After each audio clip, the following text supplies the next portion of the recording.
Hello everyone, I welcome you once again to this channel Prabhavi competition. अब मैं सबका स्वागत करता हूँ and I hope you guys are doing well. अच्छे से आपकी तैयारी चल रही होगी। ये जो हमने सीरीज स्टार्ट की है ये ड्यूटेरिया की 5000 MCQ की, उसका ये अगला वीडियो होगा। एक वीडियो मैंने ऑलरेडी अपलोड कर रखा है, तो एक प्लेलिस्ट बना दूंगा, उस प्लेलिस्ट में विजिट करके आप सारे वीडियोस देख सकते हैं। बहुत इंपॉर्टेंट ये क्लास होगी, क्योंकि ये जो 5000 MCQ है वो वैसे MCQ हैं जो कि best out of the GS हैं, best out of the GS, जो कि रिपीटेडली आपके एग्जाम में आते रहते हैं और हाई प्रोबेबिलिटी के क्वेश्चन हैं। इनको आपको देखना ही है। अगर आप इनको देखते हो तो एक तो आपको फर्स्ट बेनिफिट होगा कि बहुत जल्दी आपका जीएस जो है ना रिवाइज हो जाएगा। एंड दूसरी बेनिफिट ये है कि आपके जो एग्ज़ाम में जो ये इसके आने की प्रोबेबिलिटी है बहुत हाई है, तो आपको मार्क्स का बेनिफिट होगा। तो ये जो है ना ज़रूर इसको कंप्लीट देखिएगा। ये देखिए, all state public service commission के लिए इम्पॉर्टेंट है ये। इसके अलावा ये पीसीएस के अलावा BSSC, BPSSC, SSC, railway, banking, CDS, NDA and also useful for जो भी अदर एग्जाम्स हैं उनके लिए भी बहुत हैंडी होगा ये बुक। सेट 1 हमने देख लिया था, सेट 2 देखेंगे। चलिए सीधा चलते हैं सेट 2 के पहले क्वेश्चन पे। चैनल को जरूर सब्सक्राइब करके बेल आइकन को प्रेस कीजिएगा। चलिए स्टार्ट करते हैं। पहला क्वेश्चन है, which of the following fundamental rights is available only to Indian citizens. तो देखिए, सिटीजन्स को ना दो तरीके से वो किया गया है, मतलब फंडामेंटल राइट के हिसाब से। एक तो एलियंस रखा गया है और एक सिटीजन्स।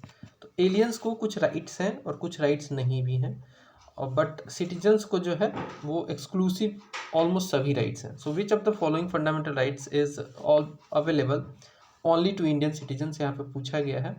तो fundamental right provided in article 15, ये तो बिल्कुल है, हमें अब सभी सिटीजन को है। Fundamental right provided in article 16 भी हमारे पास है एम्प्लॉयमेंट वगैरह में। Fundamental rights provided in article 19, right to expression वाला, ये भी हमारे पास है। तो कम्प्लीटली जो है राइट टू फ्रीडम और ये सभी हमारे पास हैं। तो सही आंसर हो जाएगा ऑल ऑफ द अबव हमारे पास अवेलेबल है। Consider the following statement. पहला स्टेटमेंट है, the term of members of Rajya Sabha is 4 years। ठीक है, term of member of Rajya Sabha कितने साल है? 4 साल का है। ये सही है कि नहीं? एक्चुअली 6 साल का होता है, 4 years का नहीं होता है, तो ये तो गलत हो गया। For becoming Rajya Sabha member it is necessary to be at least 35 years of age. This is true, this is true. 35 साल का होना पड़ेगा आपको अगर राज्यसभा में मेंबर आपको बनना है तो। ठीक है, लोकसभा में 25 साल है और राज्यसभा में जो है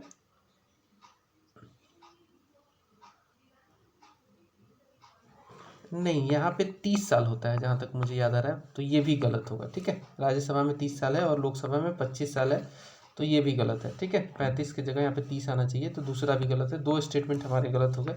तीसरा है, Rajya Sabha is a permanent house but 1/4 of its member retired every second year. This is also wrong.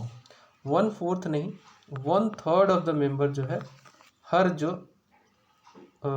2 सालों में रिटायर होते रहते हैं। 1/3 ऑफ द मेंबर चेंज होते रहते हैं और एक परमानेंट हाउस है, तो 1/4 तो होगा नहीं। तो तीनों स्टेटमेंट गलत है। सवाल क्या पूछा है, which of the above statement is incorrect. तो सभी इनकरेक्ट है, आंसर हमारा होगा D. For how many days Rajya Sabha can with hold a money bill.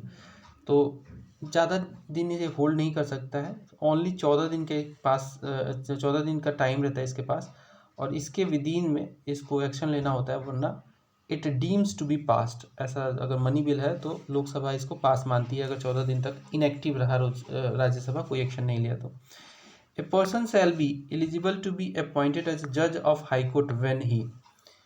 कब उसकी एलिजिबिलिटी देख लेते हैं हाई कोर्ट के जज बनने के लिए। तो पहला है, he should have held judicial office for at least 10 years in territory of India और has been an advocate in high court और subordinate courts for 10 consecutive years। दूसरा है, he must be at least 35 years of the age. तो कौन सा सही है? तो देखिए, इस एज वेज का ना कोई चक्कर नहीं है, तो दूसरा तो गलत है, तो ये भी गलत हो गया, ये भी गलत हो गया, और पहला सही है। तो सही आंसर हमारा होगा ए। सही आंसर हमारा होगा A, first only correct. Within how many months the resolution approving financial emergency proclamation should be made by both the houses of the parliament. तो इसका सही आंसर होगा सी 2 मंथ्स। 2 मंथ्स के अंदर ये करना होता है। With in how many months the resolution approving the financial emergency proclamation should be made by both the houses of parliament. तो ये है 2 महीने का। अभी तक मैं आपकी जानकारी के लिए बता दूं, अभी तक कोई भी नील जो है, कोई भी फाइनेंशियल इमरजेंसी नहीं हुई है भारत में। ठीक है, नेक्स्ट है when was no confidence motion brought against the central government in Lok Sabha for the first time in India। तो ये जो है ये लाया गया था 1963 में, कांग्रेस सरकार के अगेंस्ट में लाया गया था 1963। in which article provision has been made for enforcement of directive principle of state policy। DPSP को इन्फोर्स करने के लिए किस आर्टिकल में मेंशन किया गया है? तो इसका सही आंसर है, ये आर्टिकल है 37। Article 37 is the right answer. In which year was the Chelliah committee constituted. तो चिलैया कमेटी जो थी ये बनाई गई थी 1991 में। सही आंसर होगा B 1991। Which of the following revolution is related to cocoa production और लेदर प्रोडक्शन। तो कोकोआ किस कलर का होता है? आपने देखा होगा ब्राउन कलर का होता है। लेदर किस कलर का होता है? लेदर ब्राउन कलर का भी होता है, ब्लैक भी होता है। सही आंसर हमारा होगा ए ब्राउन रिवोल्यूशन। ठीक है, brown revolution. A wealth which comes easily from abroad but easily goes away is known as.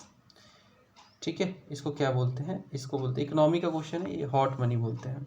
Hot money ऐसा मनी होता है जो कि बहुत आसानी से अब्रोड से आता है बट बहुत आसानी से चला भी जाता है, hot money. The fair and remuneration price FRP of sugar cane approves by. कौन इसे अप्रूव करता है? इसका सही आंसर होगा A cabinet committee on economic affairs इसको अप्रूव करती है। ठीक है, फेयर एंड रिम्यूनरेटिव प्राइस क्यों अलग हो जाता है? क्योंकि देखिए शुगर केन है तो एग्रीकल्चरल प्रोड्यूस ही है, लेकिन मैक्सिमम आपने सुना होगा कि जो MSP जो होता है एग्रीकल्चरल प्रोड्यूस पे, जो मिनिमम सपोर्ट प्राइस जो गवर्नमेंट डिसाइड करती है वो CACP करती है। ठीक है, CACP करती है, बट यहाँ पे CCEA कर रहा है तो इसलिए अलग है शुगर केन के लिए। तो ये हम थोड़ा सा देखिए, commission for agriculture cost and prices जो है मैक्सिमम के लिए MSP डिसाइड करता है, बट इसमें जो है शुगर केन नहीं आता। शुगर केन के लिए है ये cabinet committee on economic affairs. Which programme is not included in non cooperation movement. Non cooperation movement Mahatma Gandhi ji की मूवमेंट थी, 1920 में स्टार्ट किया था इन्होंने इसको, non cooperation movement.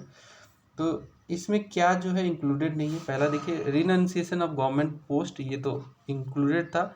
Boycott of foreign goods ये भी इंक्लूडेड था। Boycott of court by lawyers ये भी इंक्लूडेड था। But prohibition on travelling by government vehicles, prohibition on travelling by government vehicles ये जो था इसका नहीं इसमें इंक्लूड किया गया था, इसको प्रोहिबिट नहीं किया था इन्होंने।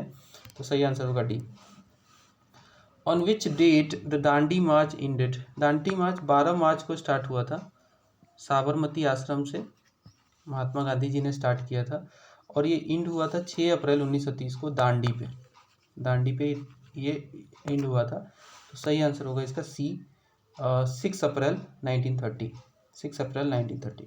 The chronology of following events that happen during the life of Gandhi is not correct. कौन सा करेक्ट नहीं है? चौरी चौरा इंसिडेंट हुआ था 5 फरवरी 1922, बिल्कुल सही है ये। ठीक है, इसमें कोई दिक्कत नहीं है।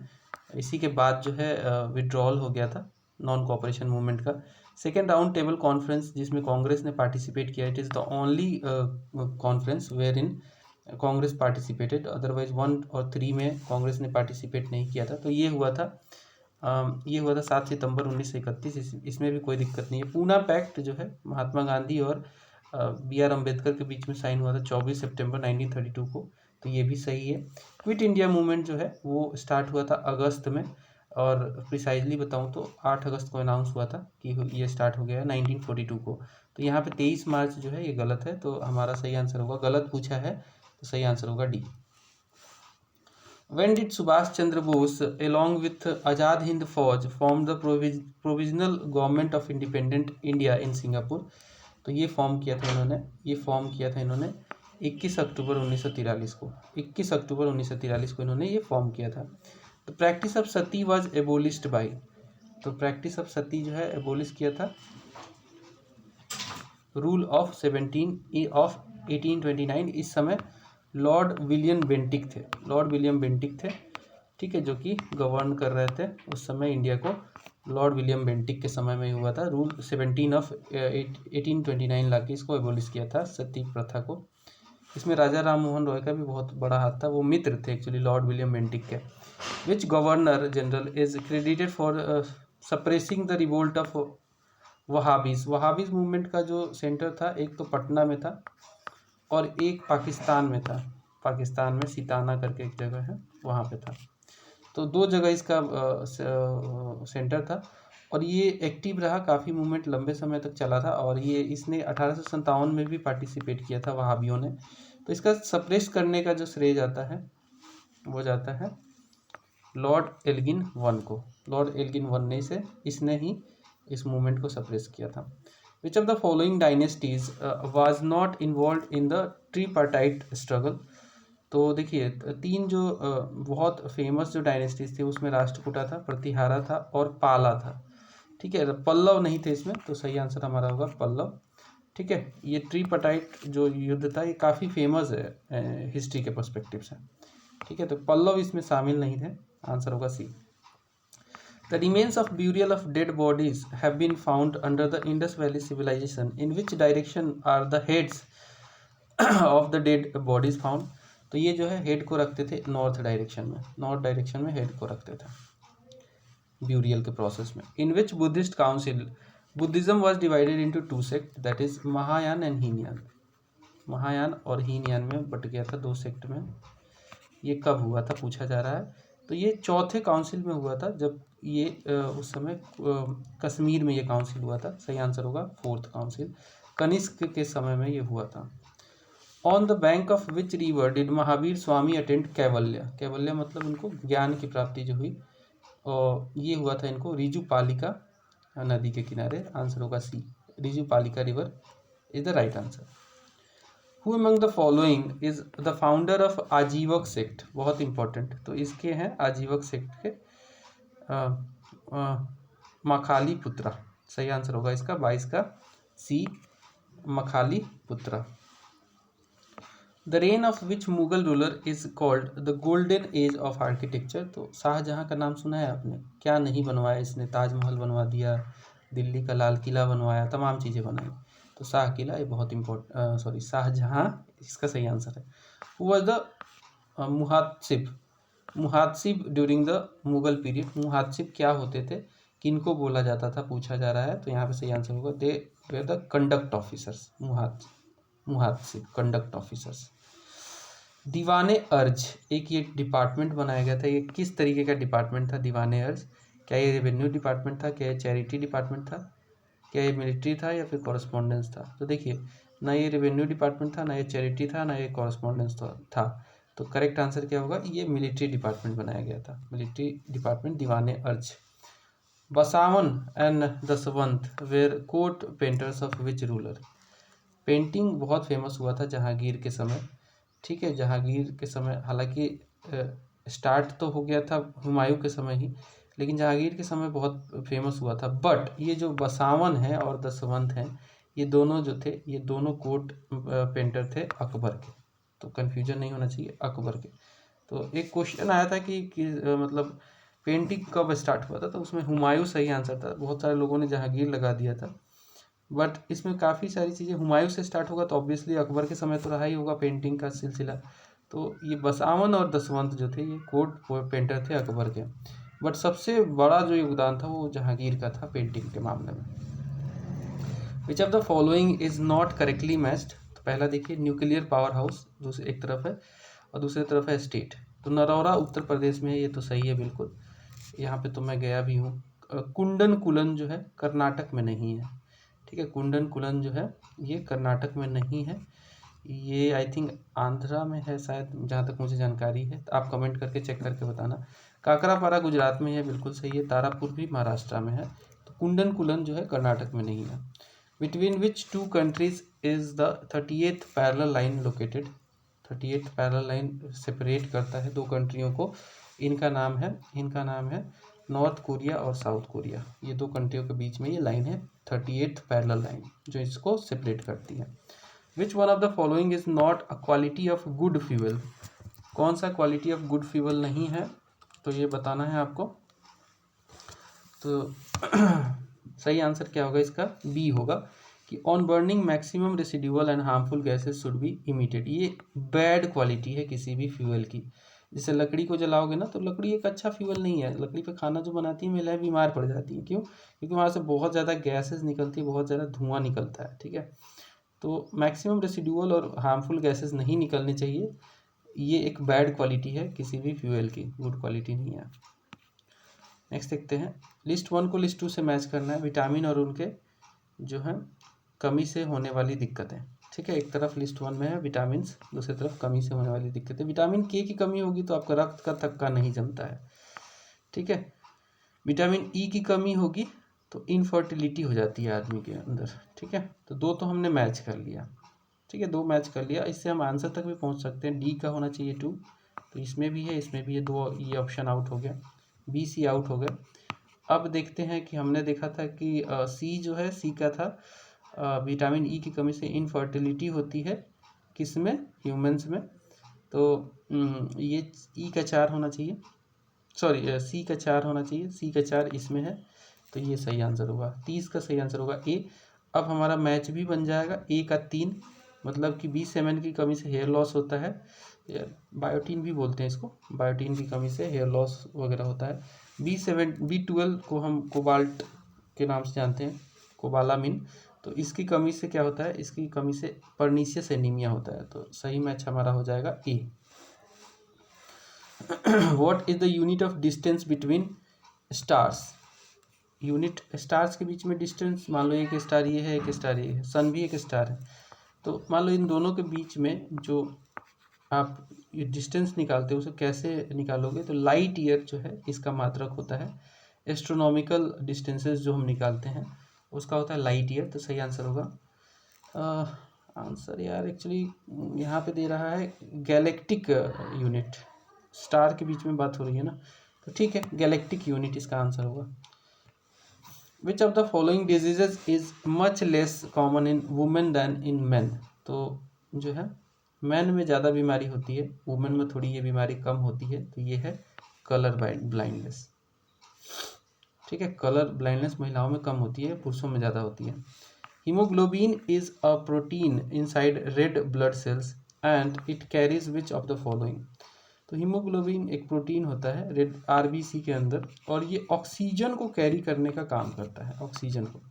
हीमोग्लोबिन की कमी इसीलिए इंसान के लिए डेंजरस हो जाती है कि हीमोग्लोबिन कम होगा तो ऑक्सीजन का लेवल आपकी बॉडी में गिर जाएगा, पहली बात ये। दूसरी बात, एक और इन्फॉर्मेशन बताता हूँ, जो कार्बन मोनोऑक्साइड होता है ना, ये जो पॉल्यूशन से ये जनरेट होता है CO, ये अगर आपके फेफड़े के थ्रू जाता है आपकी बॉडी में, तो ये क्या करता है, CO जो है ऑक्सीजन को ना लात मार देता है, और ऑक्सीजन कैरी कैपेसिटी जो है ब्लड की कम हो जाती है, तो CO इसीलिए हमारे लिए डेंजरस हो जाता है, कार्बन मोनोऑक्साइड, ठीक है। क्योंकि कार्बन मोनोऑक्साइड की जो एफिनिटी है बॉन्ड जो बनाने की हीमोग्लोबिन के साथ, वो बहुत ज़्यादा है, ऑक्सीजन से तो बहुत ज़्यादा है, तो ऑक्सीजन को लात मार के भगा देता है, ठीक है। तो सही आंसर होगा, हालांकि इस केस में ऑक्सीजन, हीमोग्लोबिन ऑक्सीजन को कैरी करने का काम करता है आरबीसी में। The amount of heat required for substance to change from one state to another without change in temperature is, इसको हम बोलते हैं, कौन सा हीट बोलते हैं, इसको हम बोलते हैं लेटेंट हीट, छुपी हुई उष्मा, गुप्त उष्मा कहते हैं। तो लेटेंट हीट मैं समझाता हूँ थोड़ा सा। जब आप देखते होंगे कि मान लीजिए आपने एक बीकर लिया, सपोज एग्जांपल के तौर पे, एनसीईआरटी के तौर पे बताता हूँ, एनसीईआरटी में ऐसे ही समझाया गया है। मान लीजिए आपने एक बीकर लिया, इसको आपने जो है गर्म करना शुरू किया, गैस से आपने हीट से इसको गर्म करना शुरू, ये बीकर है, ठीक है, इसको आपने गर्म करना शुरू किया, तो पहले इसका टेम्परेचर कुछ रहा होगा, फिर इंक्रीज होने लगेगा, ये टेम्परेचर होते होते ये 100 डिग्री तक पहुंच जाएगा, पानी उबलने लगेगा। फिर आप देखेंगे ना 100 डिग्री से ये ज़्यादा बढ़ ही नहीं रहा है, क्या हो रहा है, ये जो पानी है भाप में बदल रहा है, 100 डिग्री से ज़्यादा ये हो ही नहीं रहा है इसका टेम्परेचर, ठीक है। तो ये जो अभी पानी से लिक्विड से गैस बनने में जो हीट ये ऑब्जर्व कर ले रहा है, इसी हीट को कहते हैं हम लोग लेटेंट हीट, लैटेंट हीट इसी को कहते हैं, इन शॉर्ट इसी को लैटेंट हीट कहते हैं। और यहाँ पे देख लो, the amount of heat required for a substance to change from one state to another. यहाँ पे क्या था, वाटर से गैस बना रहा था ये, the without change in temperature, वहाँ पे टेम्परेचर 100 ही रह रहा था, तो इसे हम लेटेंट हीट कहते हैं। In which of the following cell organelles nucleic acid is not found. Nucleic acid जो है नहीं पाया जाता है किस में, तो इसका सही आंसर होगा 35 का सही आंसर क्या होगा, इसका होगा प्रोटोप्लाज्म में न्यूक्लिक एसिड नहीं होता है। Which of the following is not a good source of vitamin A. Vitamin A का गुड सोर्स नहीं है लीवर और kidney of the animals. Vitamin A का ये गुड सोर्स नहीं है। विटामिन ए का गुड सोर्स एक अच्छा सोर्स मिल्क है, मिल्क जो कि कंप्लीट फूड माना जाता है, तो मिल्क है। इसके अलावा भी कई सारे हैं। लिस्ट 1 को लिस्ट 2 से मैच करना है। लिस्ट 1 में एक तरफ है, देखिए आप, रेजिस्टेंस, इलेक्ट्रिक करंट, फोर्स और इनके मात्रक वगैरह दूसरे साइड। तो हम जानते हैं कि फोर्स का मात्रक जो होता है वो न्यूटन होता है, तो एक तो हमें मिल गया। पावर का भी हम जानते हैं कि वाट होता है, और ओम रेजिस्टेंस का होता है, ये हम जानते हैं, तो बचा क्या, इलेक्ट्रिक करंट एम्पियर हो गया। तो सही मैच हमारा क्या बना, ए का 4, फिर बी का हमारा क्या बना 1, 4 1 किधर है, ये रहा, ठीक है, सही आंसर होगा B. Which of the following metals have lowest density. Density के मामले में सबसे कम जो डेंसिटी होती है वो होती है किसकी, वो होती है हमारे लिथियम साहब की। लिथियम साहब की डेंसिटी जो है बहुत कम होती है। Which of the following statement about natural रबड़ इज करेक्ट। तो नेचुरल रबड़ से जो करेक्ट जो स्टेटमेंट है वो क्या है, वो मैं आपको बता देता हूँ। वो है, it is a natural polymer and has elastic properties. It is a natural polymer and has elastic properties. ये इसका स्टेटमेंट ट्रू है, बाकी सब ये गलत है, ठीक है। Which of the following determines the chemical properties of an element. तो इसका सही आंसर होगा number of electrons. Chemical properties define करता है, वो डिटरमाइन करता है, ठीक है। जिसके पास जितना कम मतलब उसके वैलेंस इलेक्ट्रॉन के ही खेल से सब कुछ है।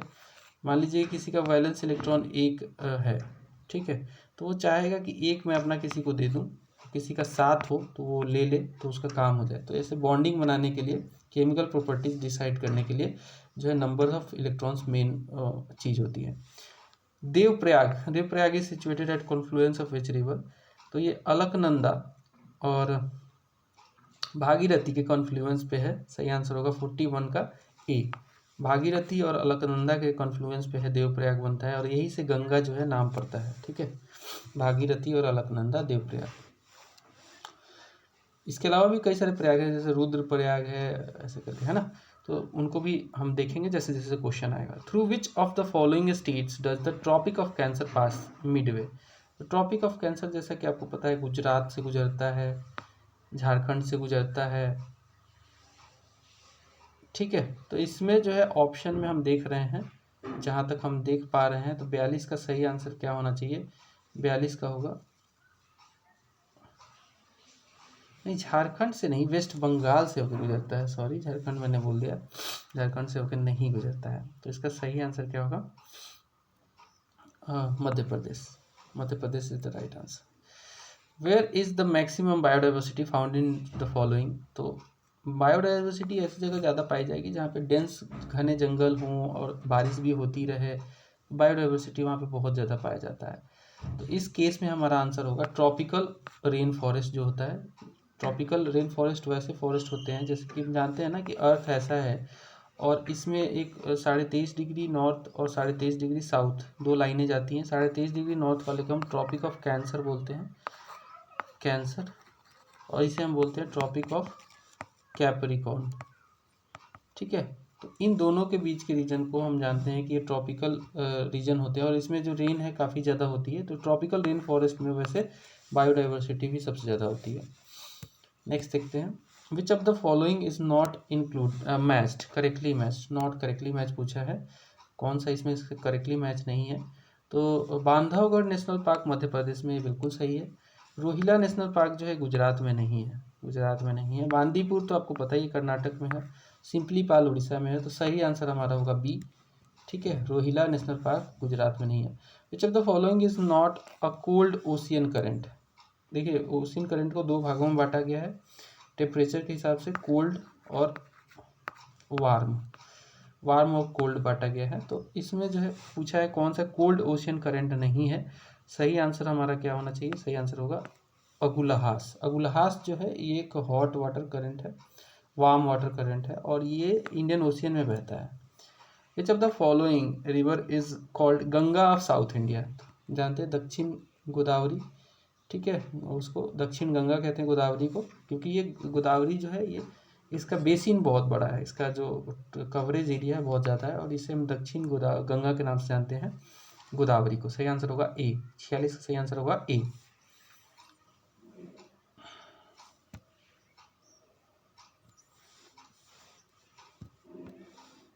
What is the ring of fire in the Pacific Ocean known for? अच्छा सॉरी, मैं थोड़ा सा ना यहाँ पे चेंज करना चाहता हूँ अपना आंसर, क्योंकि एक चीज़ है दक्षिण की गंगा, वो कहते हैं हम गोदावरी को, और गंगा ऑफ साउथ मतलब देखो यहाँ पे टर्मिनोलॉजी का अंतर है। इंग्लिश में गंगा ऑफ साउथ बोलोगे तो कावेरी आंसर हो जाएगा, और यही अगर लिखा रहे दक्षिण गंगा तो उसका गोदावरी होता है। मैं थोड़ा सा मेरे को याद आया अभी कि यहाँ पे आंसर मैं गलत बता दिया, क्योंकि देखो ये कन्फ्यूजन आपको भी नहीं होना चाहिए, और ये एग्जाम में आया वो सवाल है।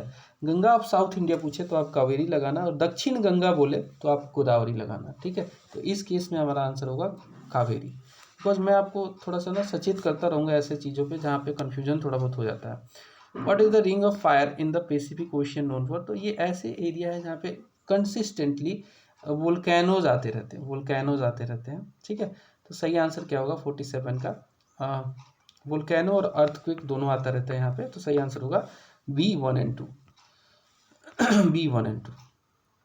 Which of the following is not correctly match? Not correctly match पूछा है, तो हमारा सही आंसर होगा क्या, टकला मकान एक डेजर्ट है जो कि चाइना का है बिल्कुल। थार तो पता ही है आपको, राजस्थान वाला, ये भी एक डेजर्ट है। अटाकामा जो है चिली में, जी हाँ ये भी सही है, अटाकामा चिली में है।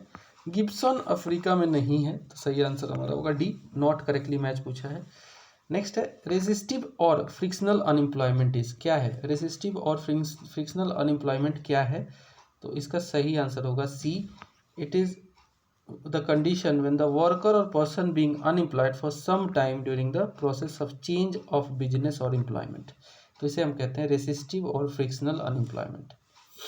नेक्स्ट है consider the following statements regarding minimum support price MSP। ये डिसाइड कौन करता है? जैसे मैंने बताया था कि ये डिसाइड करता है CACP। खैर यहाँ पे देखते हैं, the minimum support price is processed by the cabinet committee of economic affairs. गलत है ये नहीं करते हैं इसको, ठीक है, तो गलत है। नेक्स्ट है the minimum support price is approved by commission for agriculture and cost price. This is true. So हमारा आंसर क्या होना चाहिए? हमारा आंसर होना चाहिए this is true. Correct answer will be 2 only, यानी कि बी।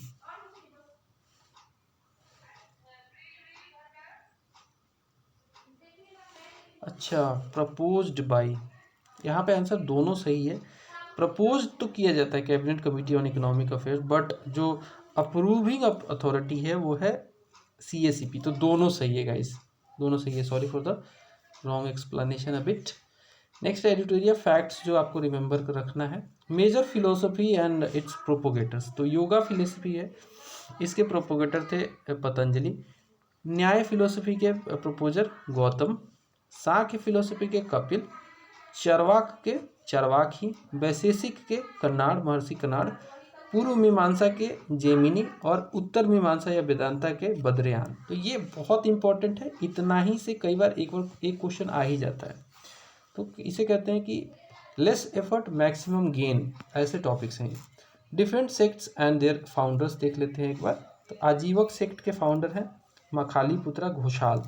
और मटेरियलिज्म सिनिसिज्म के फाउंडर हैं संजय वेठली पुत्रा। फैटलिज्म के हैं पाखुड़ कचयान। एटोमिस्ट के हैं पूरन कश्यप। तो हमने दूसरा सेट कंप्लीट किया। अब तीसरे सेट की तरफ बढ़ते हैं और देखते हैं इसके क्वेश्चंस को।